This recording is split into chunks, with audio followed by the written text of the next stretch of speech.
Shri Isopanisad Mantra 17. Vayuranilam amritam matedam basmantam sariram. Om krato smara kritam smara krato smara kritam smara. Let this temporary body be burnt to ashes, and let the air of life be merged with the totality of air. Now, O my Lord, please remember all my sacrifices, and because you are the ultimate beneficiary, please remember all that I have done for you. Purport by His Divine Grace, Srila A.C. Bhaktivedanta Swami Prabhupada. The temporary material body is certainly a foreign dress. The Bhagavad Gita 2.20 clearly says that after the destruction of the material body, the living entity is not annihilated, nor does he lose his identity. The identity of the living entity is never impersonal or formless. On the contrary, it is the material dress that is formless and that takes a shape according to the form of the indestructible person. No living entity is originally formless, as is wrongly thought by those with a poor fund of knowledge. This mantra verifies the fact that the living entity exists after the annihilation of the material body. In the material world, material nature displays wonderful workmanship by creating varieties of bodies for the living beings according to their propensities for sense gratification. The living entity who wants to taste stool is given a material body that is quite suitable for eating stool, that of a hog. Similarly, one who wants to eat the flesh and blood of other animals may be given a tiger's body equipped with suitable teeth and claws. But the human being is not meant for eating flesh, nor does he have any desire to taste stool, even in the most aboriginal state. Human teeth are so made that they can chew and cut fruit and vegetables, although there are 2 canine teeth so that primitive humans can eat flesh if they so desire. But in any case, the material bodies of all animals and men are foreign to the living entity. They change according to the living entity's desire for sense gratification. In the cycle of evolution, the living entity changes bodies one after another. When the world was full of water, the living entity took an aquatic form. Then he passed to vegetable life, from vegetable life to worm life, from worm life to bird life, from bird life to animal life, and from animal life to the human form. The highest developed form is this human form when it is possessed of a full sense of spiritual knowledge. The highest development of one's spiritual sense is described in this mantra. One should give up the material body, which will be turned to ashes, and allow the air of life to merge into the eternal reservoir of air. The living being's activities are performed within the body through the movements of different kinds of air, known in summary as prana vayu. The yogis generally study how to control the airs of the body. The soul is supposed to rise from one circle of air to another until it rises to the Brahma Randra, the highest circle. From that point, the perfect yogi can transfer himself to any planet he likes. The process is to give up one material body and then enter into another. But the highest perfection of such changes occurs only when the living entity is able to give up the material body altogether, as suggested in this mantra, and enter into the spiritual atmosphere, where he can develop a completely different type of body, a spiritual body which never has to meet death or change. Here in the material world, material nature forces the living entity to change his body due to his different desires for sense gratification. These desires are represented in the various species of life, from germs to the most perfected material bodies, those of Brahma and the demigods. All of these living entities have bodies composed of matter in different shapes. The intelligent man sees oneness not in the variety of the bodies, but in the spiritual identity. The spiritual spark, which is part and parcel of the Supreme Lord, is the same whether he is in the body of a hog or in the body of a demigod. The living entity takes on different bodies according to his pious and vicious activities. The human body is highly developed and has full consciousness. According to the Bhagavad Gita 7:19, the most perfect man surrenders unto the Lord after many, many lifetimes of culturing knowledge. The culture of knowledge reaches perfection only when the knower comes to the point of surrendering unto the Supreme Lord Vasudeva. Otherwise, even after attaining knowledge of one's spiritual identity, if one does not come to the point of knowing that the living entities are eternal parts and parcels of the whole and can never become the whole, one has to fall down again into the material atmosphere. Indeed, one must fall down even if he has become one with the Brahma-jyotir. As we have learned from previous mantras, the Brahma-jyotir, emanating from the transcendental body of the Lord, is full of spiritual sparks that are individual entities with the full sense of existence. Sometimes these living entities want to enjoy their senses, and therefore they are placed in the material world to become false lords under the dictation of the senses. The desire for lordship is the material disease of the living being, for under the spell of sense enjoyment, he transmigrates through the various bodies manifested in the material world.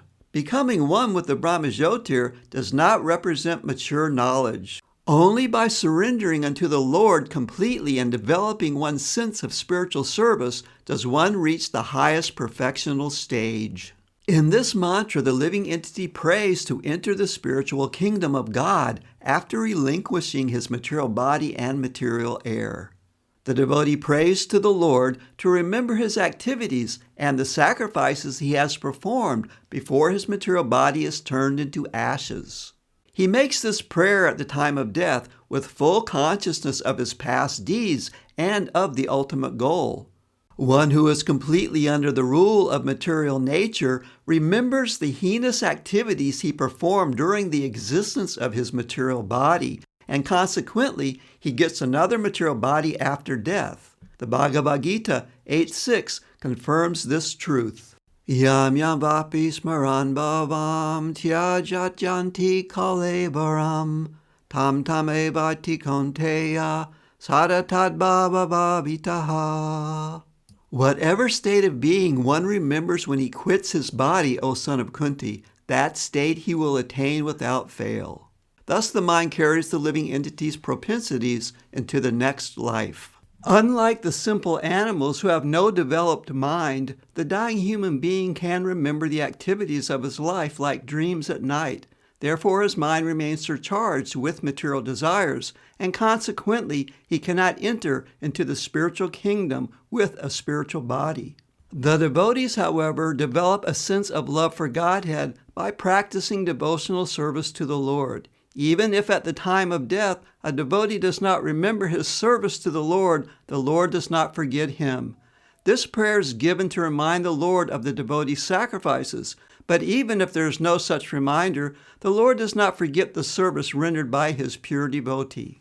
The Lord clearly describes his intimate relationship with his devotees in the Bhagavad Gita 9:30-34.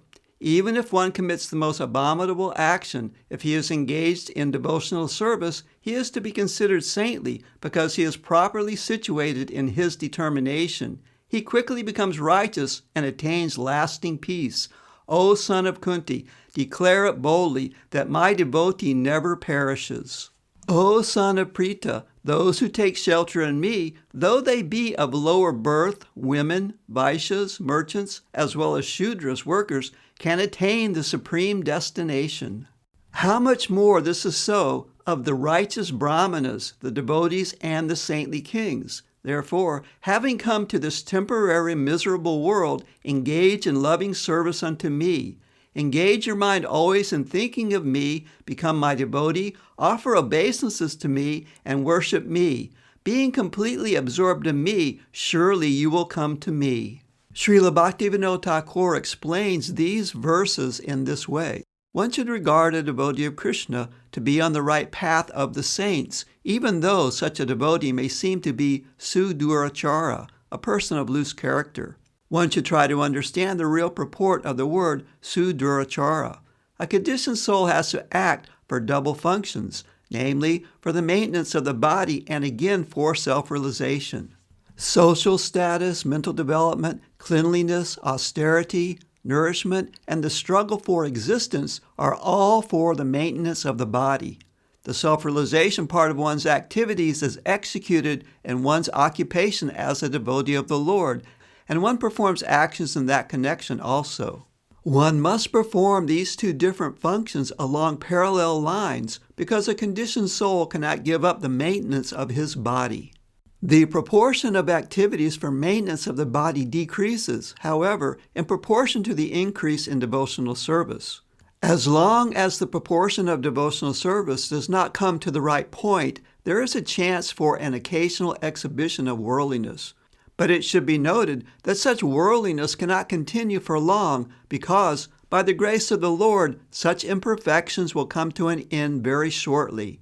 Therefore, the path of devotional service is the only right path.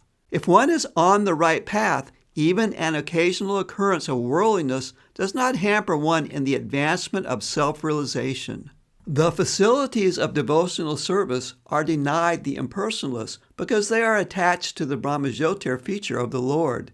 As suggested in the previous mantras, they cannot penetrate the Brahmajyotir because they do not believe in the personality of Godhead. Their business is mostly word jugglery and mental speculation. Consequently, the impersonalists pursue a fruitless labor as confirmed in the 12th chapter of the Bhagavad Gita, 12.5. All the facilities suggested in this mantra can be easily obtained by constant contact with the personal feature of the Absolute Truth. Devotional service to the Lord consists essentially of 9 transcendental activities. 1. Hearing about the Lord. 2. Glorifying the Lord. 3. Remembering the Lord. 4. Serving the lotus feet of the Lord. 5. Worshiping the Lord. 6. Offering prayers to the Lord. 7. Serving the Lord.